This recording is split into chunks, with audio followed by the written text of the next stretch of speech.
అందరికీ నమస్కారం. ఉమ్మడి ప్రకాశం జిల్లాలోనే ఇద్దరు కృష్ణుల రాజకీయ భవిష్యత్తు అగమ్యగోచరంగా తయారైందని కూడా మనం తెలియజేసుకోవచ్చు. దాదాపుగా దశాబ్ద కాలం ఎమ్మెల్యేలుగా పనిచేసినటువంటి వారిరువురు ప్రస్తుతం యాక్టివ్ పార్టీలో లేకపోవటం, యాక్టివ్ పాలిటిక్స్‌లోకి లేకపోవటం కూడా అక్కడ ఉన్నటువంటి క్యాడర్ అయితే డేలా పడతా ఉంది. ఉమ్మడి ప్రకాశం జిల్లాలోని చీరాల నియోజకవర్గానికి ప్రత్యేకమైనటువంటి గుర్తింపు ఉంది. ఆ నియోజకవర్గంలో ఎమ్మెల్యేగా పనిచేయటం అంటే దాదాపుగా ఆ క్యాడర్ గుర్తు పెట్టుకునేటట్లుగా కూడా ఆ నియోజకవర్గంలో ఎమ్మెల్యే పనిచేస్తారని కూడా మనం తెలియజేసుకోవచ్చు. క్యాడర్ను పేరు పెట్టి పిలిచేలాగా కూడా ఒకరు ప్రకాశం టైగర్ కరణం బలరామకృష్ణమూర్తి గారు, మరొకరు ఆమంచి కృష్ణమోహన్ గారు. ఇద్దరు కృష్ణులు కూడా ప్రస్తుతం యాక్టివ్ పాలిటిక్స్లో లేకపోవటం కూడా అక్కడ ఉన్నటువంటి క్యాడర్ అయితే డేలా పడుతున్నటువంటి సందర్భాలు అయితే చూస్తూ ఉన్నాం.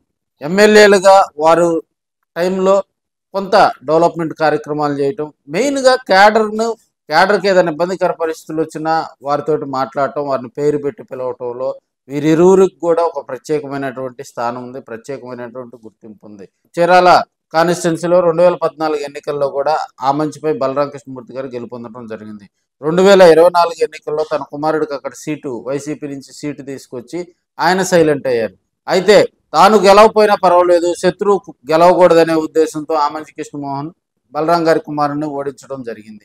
సో మనకి 2009, 2014 ఎన్నికల్లో మనం అక్కడ కనుక గమనించినట్లయితే ఆమంచి కృష్ణమోహన్ గారు అక్కడ సిట్టింగ్ ఎమ్మెల్యే. సో ఇప్పుడున్న యాక్టివ్ పాలిటిక్స్లో వీరిరువురు కూడా ఆమంచి కృష్ణమోహన్ కాంగ్రెస్లో ఉన్నారు. అయితే 2019 ఎన్నికల తర్వాత జరిగిన పరిణామాల దృష్ట్యా బలరాం గారు అప్పుడు వైసీపీకి సపోర్ట్ చేస్తూ ఉన్నారు.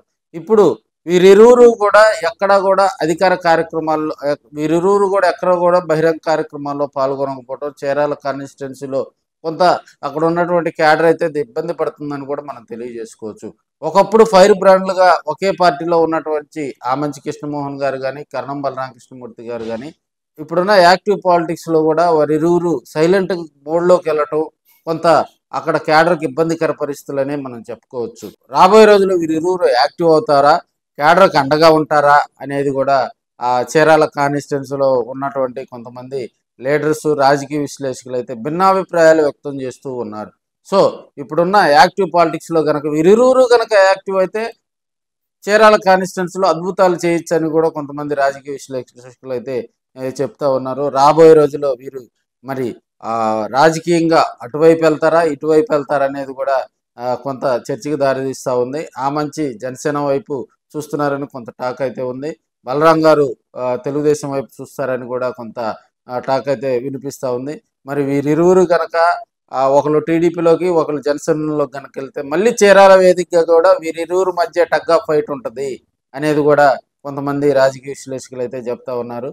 ఇది జస్ట్ మన అనాలిసిస్ మాత్రమే. మీ అభిప్రాయాలు, ఆలోచనలు కూడా మనతో షేర్ చేసుకోండి. వాట్సాప్ ద్వారా కూడా, అదేవిధంగా కామెంట్స్ ద్వారా కూడా మీ అభిప్రాయాలు తెలియజేయాలని కోరుకుంటున్నాను.